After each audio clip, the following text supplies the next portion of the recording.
ఒక కేసులోని విషయం ఏంటి అనంటే, ఒక వ్యక్తి తనకు డబ్బులు అవసరం ఉన్నాయని చెప్పి తనకు తెలిసిన ఒక వ్యక్తి వద్ద అప్పు తీసుకున్నాడు. అప్పిచ్చిన వ్యక్తి ఏం చేశాడు అనంటే, అప్పు ఇచ్చినందుకు గాను అతని పేరు మీద ఉన్నటువంటి భూమిని మార్టిగేజ్ చేసుకోకుండా డైరెక్ట్ గా సేల్ డీడ్ చేసుకుని అప్పిచ్చేసినాడు. అప్పు తీసుకున్న వ్యక్తి కొన్ని రోజుల తర్వాత మరణించినాడు.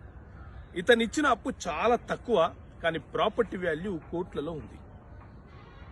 సేల్ డీడ్ అంటే అప్పు తీసుకున్న వ్యక్తి మరణించిన తర్వాత అతని యొక్క భార్య, పిల్లలు ఆ సేల్ డీడ్ ని క్యాన్సిల్ చేయాలని తిరుగుతా ఉన్నారు.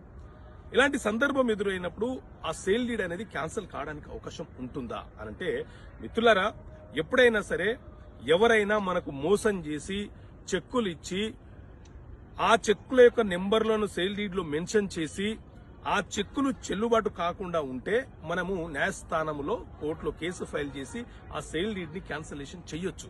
కానీ తండ్రి సేల్ డీడ్ చేసిన తర్వాత అతని యొక్క భార్య, పిల్లలు ఆ సేల్ డీడ్ చెల్లదు, చెల్లుబాటు కాదు అని చెప్పి కేసు వేసి ఆ సేల్ డీడ్ ని క్యాన్సిలేషన్ చేయడానికి అవకాశం ఉండదు. మరి ఇలాంటి అవకాశమే ఉంటే భూమి మీద ప్రతి ఒక్కరూ అమ్మేస్తారు, అతని పిల్లలు అది క్యాన్సిలేషన్ చేయమని న్యాయస్థానంలో కేసు వేస్తారు. కాబట్టి అలాంటి వెసులుబాటు అనేది ఉండదు. నిజంగా వాళ్ళు మోసం చేసి మన దగ్గర సేల్ డీడ్ చేసుకుంటే విత్ ఇన్ 3 years లోపే మనము కేసు ఫైల్ చేసుకోవాలి.